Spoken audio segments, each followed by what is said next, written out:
alligator. Have the wild crocodile. See you later. Hey there guys, it's Paul from jonesgetter.com, and today's review is something that surprised me in a very nice way. This right here is not a Wii remote, and it's also not a it's actually a drone, and a good one at that. And the price is quite insane, you can check that in the link in the description. The most notable feat of this drone is its very good stability thanks to its optical sensor beneath the drone, but more on that later. This is the box it comes in. Looks a little bit up because I tried opening it the wrong way. The packaging inside seems quite premium for the price.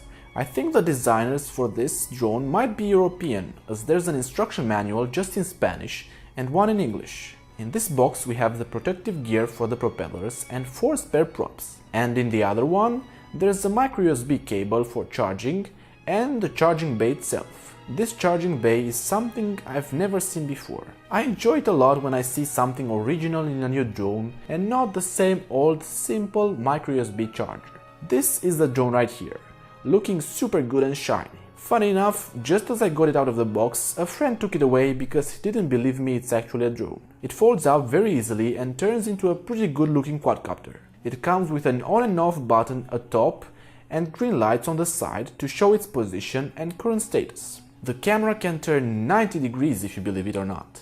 This way you can make it almost look like a memory erasing device from Men in Black. Or maybe it is, because you'll certainly forget to get the trash or do the dishes when you're playing with it. The battery was a little bit counterintuitive to get out at first. I found it to be a little bit difficult to get it out, but I succeeded eventually. It's a 3.7 volt 900 mAh with a proprietary design, and the battery, even though pretty small, it can hold for up to 8 or 9 minutes, probably because you won't be flying it fast, but mainly hovering.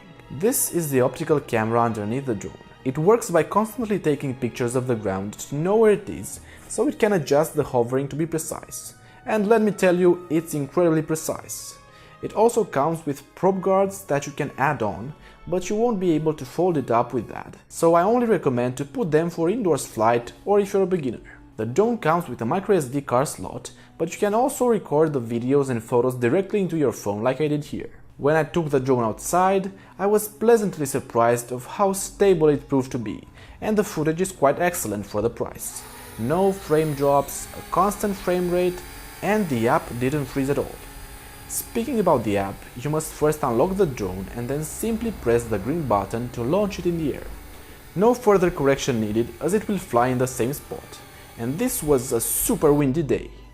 There are 3 speed modes that can be changed from the app directly: slow, medium and fast. But usually slow is good enough for taking photos and videos. The height controls on the left are very intuitive, but unfortunately it only lets you raise it up about 3 or 4 meters maximum, probably because the camera sensor underneath will not work after a certain height. As mentioned before, you can turn the camera angle to whatever you'd like, so you can capture things from a different perspective. Forgot to mention how easy it is for beginners to actually use this in selfie mode, as when it starts, you should put it with the camera facing you and the controls will work as intended. So if you move the stick forward, the drone will move away from you.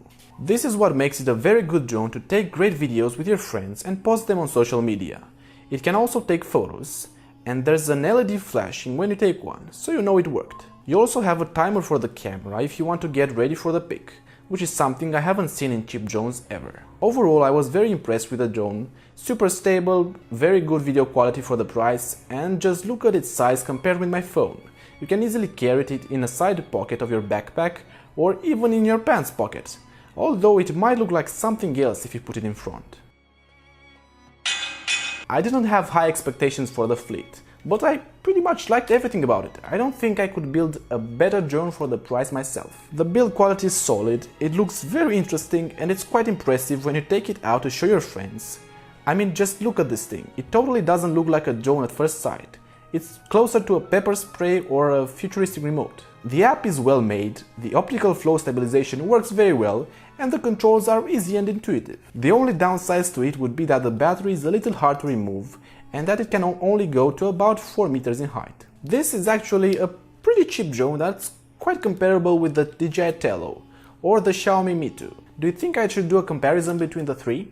Otherwise, if you're on a tight budget, just go for it and get it right now.